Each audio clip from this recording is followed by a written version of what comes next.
Assalamualaikum warahmatullahi wabarakatuh. Alhamdulillahirabbil alamin wa bihi nasta'inu wa ala umuri dunya waddin. Wassalatu wassalam ala asrofil anbiya'i wa mursalin sayyidina maulana Muhammadin wa ala alihi wa ashabihi ajma'in. Amma ba'du.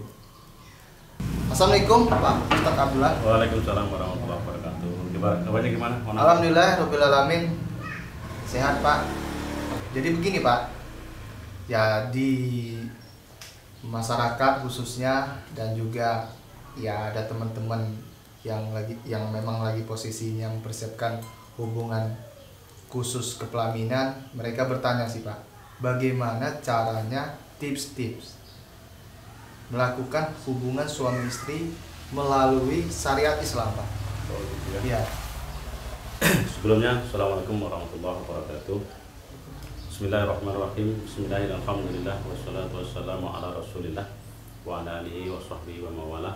Wala haula wala quwata illa billah. Amma ba'dah. Terima kasih atas kunjungan beliau Wan Ongki untuk menanyakan sebagai perwakilan daripada teman-teman dimanapun Anda berada, karena fenomena ini banyak terjadi ketika orang menikah.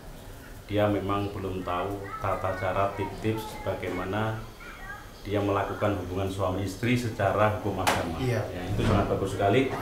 Terus yang ditanyakan yang pertama, Baik Pak, di sini ada beberapa pertanyaan yang harus Bapak jawab karena memang ini bukan tuntutan, cuman artinya saya juga pribadi juga agak penasaran. Kenapa?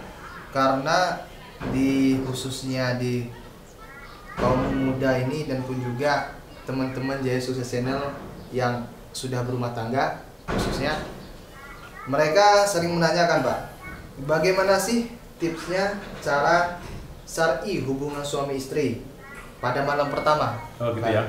Ya. Menyikapi dari pertanyaan dari Wan Ongki mewakili mereka-mereka yang ada di luaran, langkah yang pertama untuk adab daripada seseorang itu telah menikah tentunya di pengantin baru ya. Maksud yang pertama ya, pengantin baru itu yang pertama ketika dia sudah berada di rumah ya, dia sudah berada di rumah, ketika dia akan melakukan hubungan suami istri, langkah yang pertama adalah seorang perempuan ini dia bersolek secantik mungkin. Ini yang pertama. Dia harus idza nadzarta ilaika sarotka. Dia harus dipandang suaminya begitu menyenangkan. Jadi dia harus berhias, dia harus bersolek dan dia kelihatan cantik, very very wonderful kan, itu. Itu yang pertama. Kemudian ketika dia sudah seperti itu, dialah yang pertama, istri itu yang pertama masuk ke kamar. Ya. Istri itu masuk pertama ke kamar, kemudian setelah masuk ke kamar itu, maka kemudian dia berhias di kamar. Kemudian ini mohon maaf kan ini sebuah hukum dan ini harus saya terangkan. Di situ seorang istri ya dia berbuat semaksimal mungkin untuk menyenangkan suaminya. Ya tentunya dia misalkan dia boleh membuka auratnya hanya di hadapan seorang suami. Ya. Kalau tidak yang lain tidak tentunya. Ya. Nah, itu yang pertama. Kemudian setelah seperti itu maka suaminya itu masuk ke pintu dengan dia membacakan assalamualaika ataupun assalamualaiki ya babar rohmah. Ya Pak. Ya.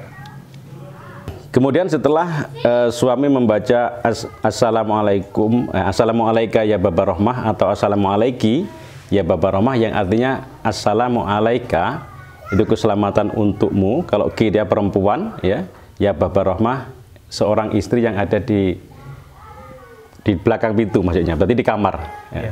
Ketika seperti itu maka suami itu masuk.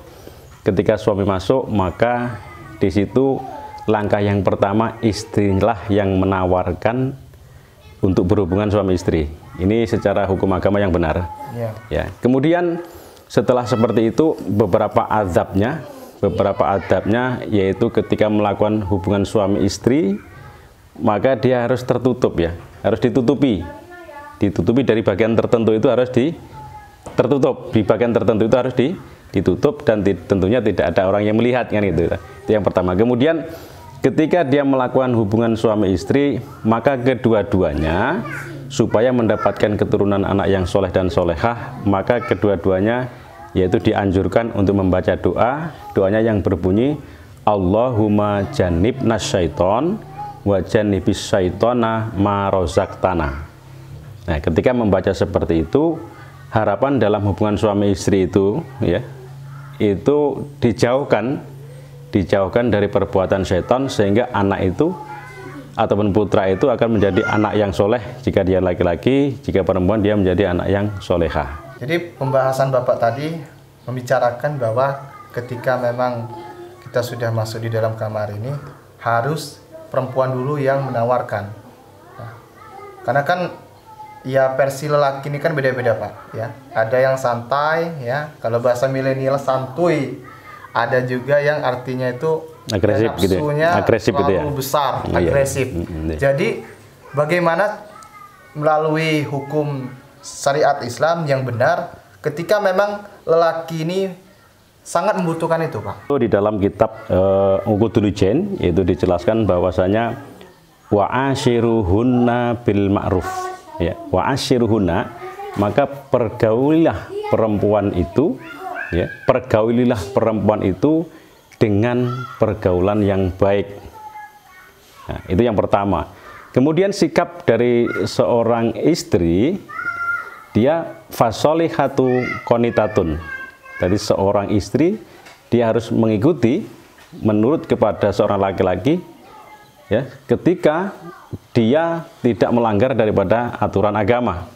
Jadi ketika bahasan seperti itu, bagaimana kalau seorang laki-laki itu agresif ya, maka tentunya wa ashiruhuna tadi, wa ashiruhuna, pergaulilah istrimu dengan baik. Nah, ketika pergaulilah istrimu dengan baik, dalam hukum yang pertama saya jelaskan, di situ perempuanlah ya, wanitalah yang menawarkan dirinya. Tapi kemudian sebaliknya pertanyaan berbalik, bagaimana kalau lelaki ini yang menginginkan? Ketika lelaki yang menginginkan, maka apa bahasanya di situ lelaki fa'asirhuna bil ma'ruf tadi berarti ya harus ada toleransi. Seorang laki-laki harus mempunyai kebijakan tentunya ya saling mutualisme tadi. Jadi tidak bermasalah. Tapi secara hukum yang pertama, langkah yang pertama ya perempuan yang menawarkan, tapi kalau yang lakinya yang menginginkan, maka ya kita lihat situasi daripada seorang istri tadi. Ketika dia tidak bermasalah dengan sebuah penyakit, tidak bermasalah dengan gangguan-gangguan yang lain, maka ambil kebijakan itu tidak masalah. Jadi ada juga pertanyaan yang menyangkut tentang masalah wanita. Jadi wanita ini dalam keadaan posisinya dia ini lagi ya, ini maaf saya terangkan, lagi haid Pak, ataupun datang bulan. Kira-kira untuk menyikapinya ketika suami ataupun laki sedang membutuhkan hal seperti itu, dan cara menyikapinya bagaimana? Ya, ini untuk kaum-kaum ya, bapak-bapak yang di rumah, konco-konco, dulur-dulur di Jaya Sukses Channel, mungkin ada yang penasaran Pak. Jadi kira-kiranya bagaimana cara untuk menyikapi, dan melalui kabar berita yang saya terima, dikarenakan apabila wanita ini haid Pak, maka tidak boleh dijamah, tidak boleh dipergauli, dan haram hukumnya Pak. Kira-kira bagaimana cara penjelasan seperti itu Pak? Oke, ini membahas tentang wanita yang haid ya, dan dua-duanya ataupun seorang lakinya ya, dia menginginkan itu kan gitu. Ya.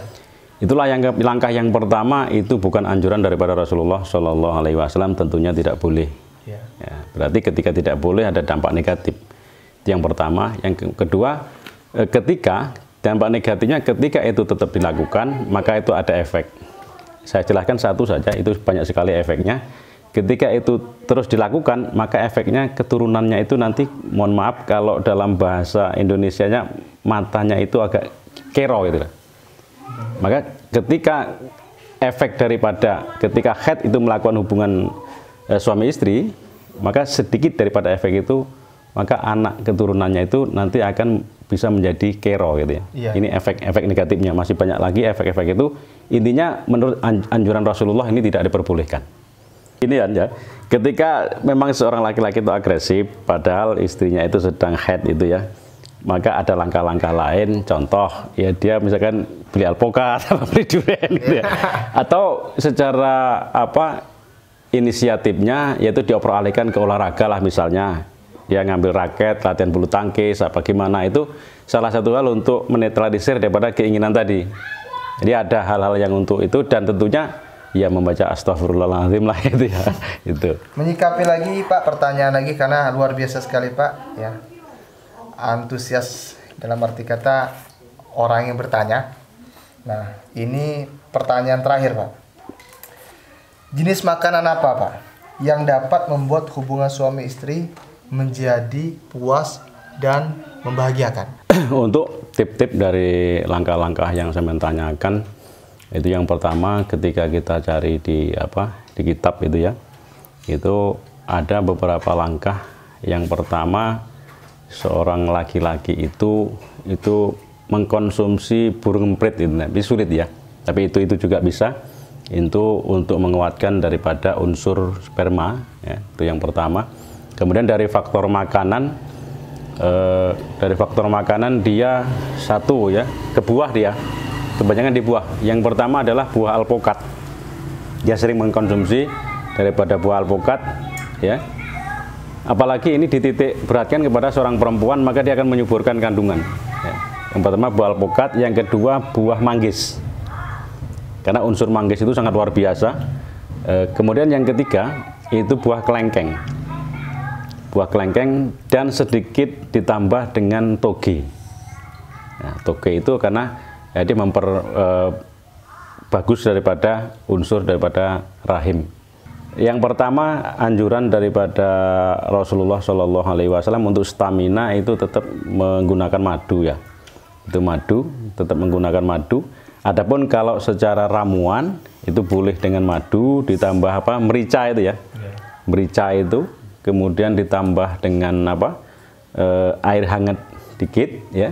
Terus ditambah dengan telur. Ya, tambah dengan telur, itu adalah tip-tip. Ya, tentunya tip-tip ini sudah dari makanan. Contoh dari makanan yang lain itu menggunakan ini satu udang ya.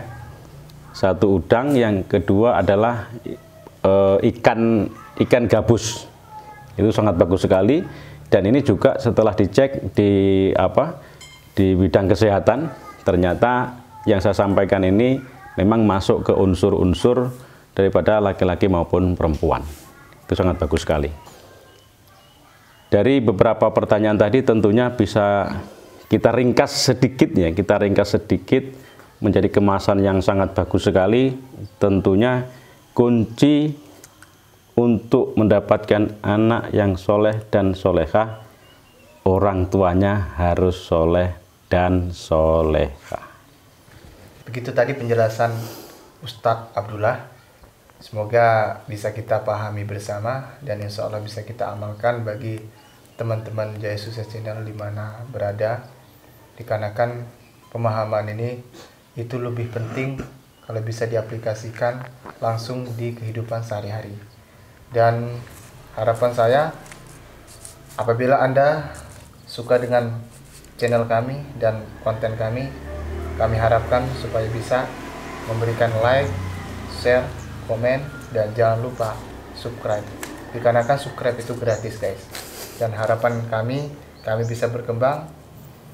Kami tidak bisa berkembang tanpa kerjasama pada teman-teman konco-konco dimanapun Anda berada. Baiklah, wabillahi taufiq hidayah, warido inayah. Wassalamualaikum warahmatullahi wabarakatuh. Goodbye. Alhamdulillah rabbil alamin.